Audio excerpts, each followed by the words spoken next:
Hi everyone and welcome to Fresh from My Garden.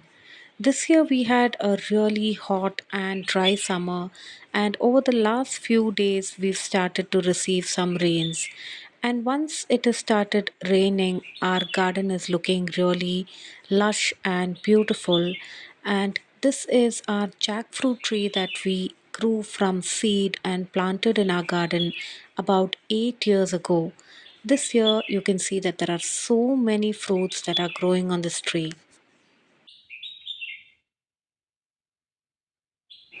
Our pomegranate and bitter orange tree has also bloomed and grown a lot of fruits this summer, in spite of having the dry spell and a very hot summer season.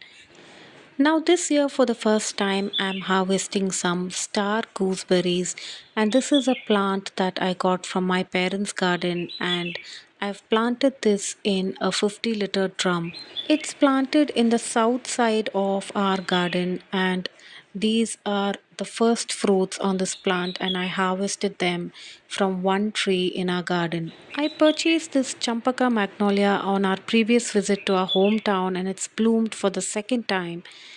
And we also have a lot of vincas that are constantly in bloom in our garden since they self seed and grow in different parts of our garden.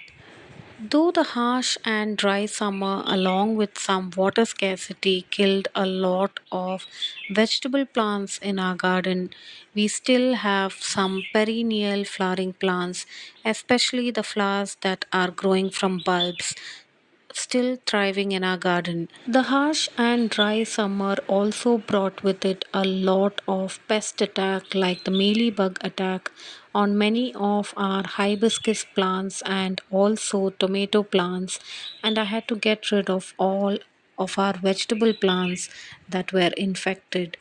But some of the plants still manage to survive through these dry spells with some occasional watering, and a lot of them are flowering and doing well.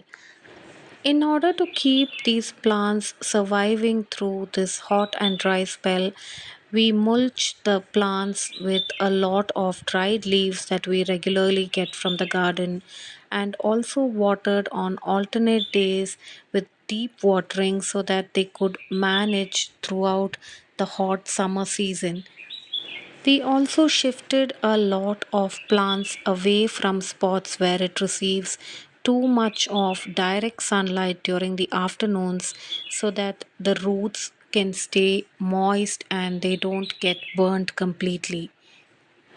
Now, once the rains have started, you can see that these plants are looking a lot more fresh and beautiful, and they are thriving and growing really well.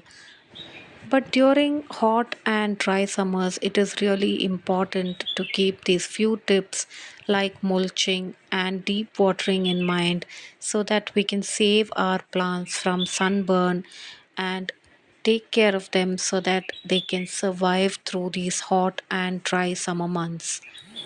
Taking care of these pest attacks like mealybugs is also very important since they grow in clusters around the buds and leaves of the plant and over a period of time will kill the plant.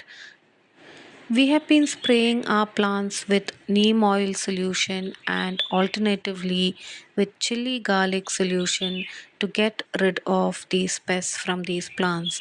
But during the hot summer months, it is very difficult to completely get rid of these pests. And once the rain starts, due to the force of the water, many of these pests get washed away during the rains. There are a lot of plants like curry leaves, summer fruits like pomegranates, papayas, and flowers like hibiscus and jasmine flowers that are used to the summer heat and can survive the summer heat in spite of the extreme hot conditions. But make sure to check these for any kind of pest attacks, and whenever they are being watered, water them deeply to the roots so that the roots don't get scorched and the plant will continue to survive. Different varieties of flowering plants and fruits and vegetables are required in a garden to build an ecosystem that will attract a lot of pollinators and birds to our garden. So, this is an update of our garden that has survived through one of the hottest and driest summer that we've had yet in Bangalore. I hope you liked an update of our garden and the tips that I shared to manage your garden even during the hot summer months. Please do subscribe to our channel for more gardening related videos. Thanks for watching Fresh from My Garden.